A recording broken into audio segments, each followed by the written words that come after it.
Salut les artistes! Alors la fin d'année approche à grands pas et je me suis dit que j'allais faire le bilan côté matériel. Je vais vous parler de mes 10 produits photos et vidéos préférés de cette année 2020. Alors je vous parle de cette année, mais les produits ne seront pas forcément tous sortis précisément en 2020, mais en tout cas ça reste du matériel que j'ai beaucoup utilisé cette année. Alors je vous ai mis tous les liens des produits cités dans la vidéo, dans la description, et puis petite surprise, il y a un concours pour gagner justement un des produits de cette vidéo. Vous allez le découvrir dans quelques instants. Bonne vidéo! Premier produit de ce top 10, c'est le kit à chef Rode Wireless Go. Alors c'est pas forcément le kit à chef le plus performant du marché, mais ça reste un produit Rode, il fonctionne bien, et le gros plus de ce produit, c'est qu'il est ultra compact, très léger et facile à utiliser. D'ailleurs, je l'utilise régulièrement depuis environ 8 mois pour tous mes facecam YouTube. Je trouve qu'on gagne vraiment du temps sur l'utilisation, on a une bonne présence au niveau de la voix, l'autonomie est plutôt bonne et en plus l'audio est synchronisé tout de suite à mon image. Alors pour tout vous dire, un des boîtiers m'avait lâché après l'avoir emmené en vacances, il me semble pas l'avoir fait tomber pourtant, ou peut-être qu'il n'a pas supporté l'humidité. En tout cas, avec la garantie Rode, la marque m'a très rapidement changé le produit et m'a envoyé une nouvelle unité qui fonctionne très bien. C'est un kit à chef que je recommande vraiment pour tout type de prise de son avec dialogue, du vlog, des facecam, des reportages, des tutos, des vidéos de sport. Voilà, c'est un kit qui est vraiment très polyvalent. Deuxième produit que j'ai beaucoup apprécié et qui a été une belle surprise en ce début d'année, c'est le slider motorisé Micro 2 de chez Zipon. Alors c'est une entreprise chinoise qui s'est spécialisée dans le slider et là il propose un mini slider très performant, très compact et aussi encore une fois très simple à utiliser. Il existe une version manuelle et une version motorisée. Les mouvements sont bien fluides, le produit est solide et on a une bonne capacité de charge. Et pour un slider motorisé, je trouve qu'il est quand même assez abordable. On le trouve aux alentours de 430 €. Et justement, je vous ai dit que j'avais une surprise, je vais pouvoir vous faire gagner une des versions de ce slider. En fait, la marque s'est aperçue que leur slider avait été utilisé pour réaliser la vidéo promotionnelle de l'iPhone 12 Pro qui a été annoncé il n'y a pas longtemps. Et Apple a sorti une vidéo making-of où on voit l'équipe qui a réalisé cette vidéo utiliser justement le slider de chez Zipon. Donc ça a été un peu l'élément déclencheur pour ce concours. Du coup, j'ai décidé que ça sera un tirage au sort sur YouTube. Pour participer, c'est très simple, vous mettez un like sur cette vidéo, vous vous abonnez à la chaîne si ce n'est pas encore fait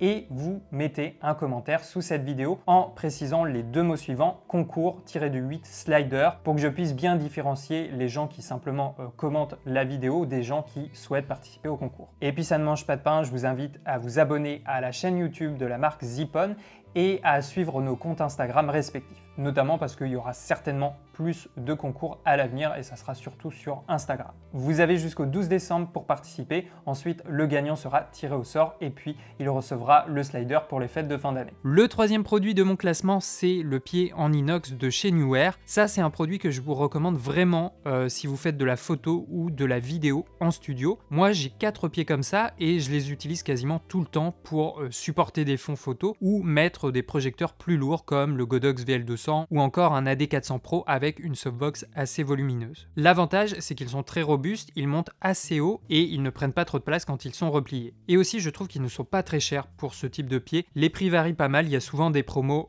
dessus. Pour vous donner une idée, moi lors de promo, j'en avais eu 2 pour 56 €. Le quatrième produit, c'est le 35 mm f1.8 Sony. C'est l'objectif, je pense, que j'ai le plus utilisé cette année. J'adore la focale, elle permet de varier entre des plans moyens et plus resserrés. L'ouverture f1.8 permet d'avoir une petite profondeur de champ et c'est très joli pour isoler un sujet. Je l'utilise quasiment tout le temps pour mes facecam, pour faire des packshots de produits ou filmer le matériel que je teste. J'aime bien l'utiliser aussi pour des b-rolls ou faire mes miniatures YouTube. C'est une focale fixe que je recommande vraiment pour les boîtiers hybrides Sony. Sur un APS-C, ça donne du 56 mm en équivalent plein format, ça peut être intéressant également. On le trouve aux alentours de 600-700 €. C'est une focale que je recommande pour des vidéos YouTube, des facecam, des interviews, du reportage ou encore des mariages. Par contre, pour du vlog, si vous voulez vous filmer en mode selfie, ça sera encore un petit peu trop long en termes de focale. Cinquième produit, alors là, je triche un peu parce que j'en ai mis plusieurs. C'est des produits d'éclairage. J'ai beaucoup aimé le Forza 60 et le Pavotube 6C de chez Nanlite. C'est des produits de qualité. Pour le Forza 60, ses points forts, c'est qu'il est très compact, léger et mine de rien assez puissant. Je l'utilise depuis plusieurs mois pour quasiment toutes mes vidéos YouTube, que ce soit pour les plans packshot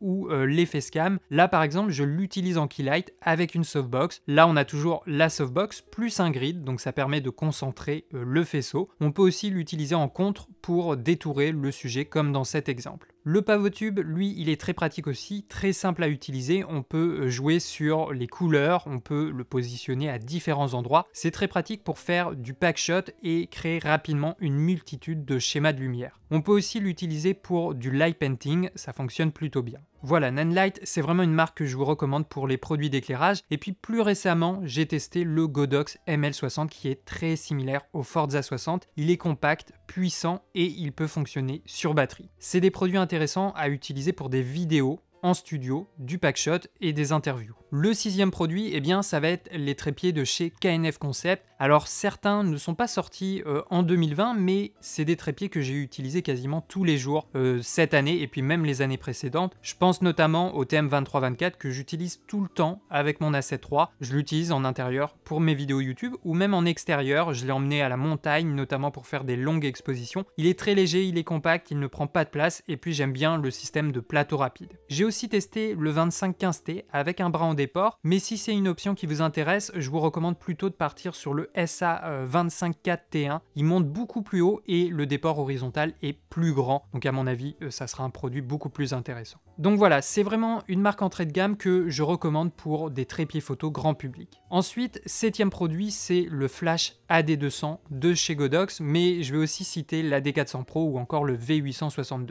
La spécificité de ces flashs, c'est que le récepteur radio est intégré, il n'y a pas besoin de l'équiper d'un boîtier supplémentaire. On a juste besoin du transmetteur sur la griffe de la caméra. Donc ça permet de faire de la photo strobiste, en fait, de pouvoir déporter ces flashs et les déclencher à distance. Ça permet, je trouve, de faire de jolis portraits avec des schémas de lumière assez variés et plus ou moins complexes. C'est des flashs qu'on peut aussi utiliser en extérieur avec la synchronisation haute vitesse. Là, j'avais utilisé par exemple l'AD200 avec une softbox. Et puis là, c'est le Godox V862 qui est toujours avec une softbox. C'est aussi des produits intéressants à mélanger avec des lumières en continu pour faire par exemple ce genre de photo. C'est une de mes techniques préférées en photo de portrait. D'ailleurs, je vous avais fait une vidéo sur cette technique. 8e produit dont je voulais vous parler, c'est les fonds photos de chez Kate Backdrop. J'ai utilisé déjà plusieurs de leurs fonds. J'ai testé les Collapsible, c'est des toiles pliables qui sont faciles à installer et qui ne prennent pas de place en position de rangement. J'aime beaucoup la qualité du produit d'ailleurs et le rendu que ça donne à l'image. Ils ont également des toiles en microfibre. Alors ça demande au début un temps de repassage pour éliminer les plis, mais après le rendu est super et surtout ils ont du choix. Il y a plein de couleurs, de teintes, de motifs et de thèmes différents. Si vous faites de la photo de portrait ou même pour des vidéos YouTube, des facecam, si vous avez envie de changer de décor, ça va être très utile. Et puis plus récemment, vous avez vu, j'ai sorti la vidéo il y a pas longtemps, j'ai testé les fonds photos de chez Fox Backdrop. Là encore, il y a du choix, j'ai testé un fond vinyle avec un imprimé sur le thème de Noël et j'ai aussi testé un Collapsible. Et voilà, là encore une fois, on a des résultats qui sont très intéressants en photo. La marque en plus m'a donné un code promo de 30% applicable sur tout le site Fox Backdrop. Alors c'est vrai, malheureusement, ça ne vient pas de France, mais la qualité est quand même au rendez-vous. 9e et avant-dernier produit que j'ai beaucoup aimé utiliser cette année, c'est la caméra d'action, l'Insta360 One Air. J'ai pu la tester cet été en vacances, je l'ai utilisée à la montagne et à la plage. J'adore vraiment la polyvalence de cette caméra, elle a une très bonne stabilisation, donc on peut l'utiliser en mode vlog, en mode reportage ou pour des activités sportives et de loisirs. Il y a des effets d'accéléré avec un flou de mouvement qui sont très sympas quand tu te déplaces notamment en véhicule, et puis il y a plein d'autres options d'enregistrement, tu peux créer des clones, tu as l'effet petite planète où tu as l'impression d'être le petit prince qui marche autour de sa planète. Et puis ce qui le rend très polyvalent, c'est qu'on peut changer le module optique pour par exemple filmer en 360. Et ensuite sur l'application, on va créer notre montage, on choisit l'angle qu'on souhaite afficher à l'écran. Bref, c'est un petit produit très divertissant pour les voyages, les vacances. D'ailleurs, ils viennent de sortir le One X2. C'est une caméra qui filme uniquement à 360 degrés. Ça va être un produit très pratique pour, voilà, encore une fois, des activités sportives. Si vous faites des sports de descente, des vlogs en moto, voilà, il y a plein de systèmes d'accroche possibles pour plein d'utilisations différentes.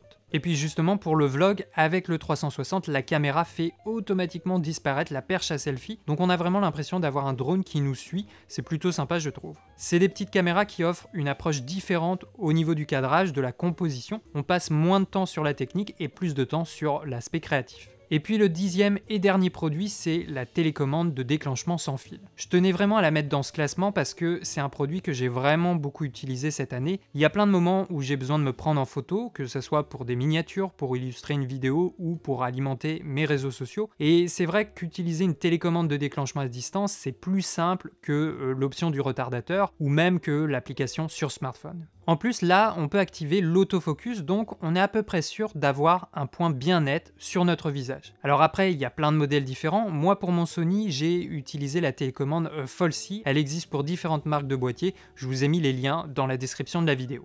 Voilà les artistes pour mes 10 produits photos et vidéos préférés de cette année. J'espère que cette vidéo vous aura plu. Si certains de ces produits vous intéressent, j'ai mis les liens dans la description de la vidéo. Et puis soyez aux aguets parce qu'en fin d'année, il y aura certainement des promotions sur ces produits. Et puis n'oubliez pas, si ça vous intéresse, vous pouvez participer au concours pour gagner un slider de la marque Zipon. Pour participer, vous likez la vidéo, vous vous abonnez à la chaîne, vous mettez un commentaire avec les deux mots concours-du-8 slider et vous pouvez vous abonner à la chaîne YouTube de la marque Zipon et nous suivre sur Instagram. Vous avez jusqu'au 12 décembre pour participer, ensuite le gagnant sera sélectionné par tirage au sort. Merci à vous d'avoir suivi la vidéo, c'est toujours un grand plaisir de vous parler. Ici derrière la caméra, ciao les artistes.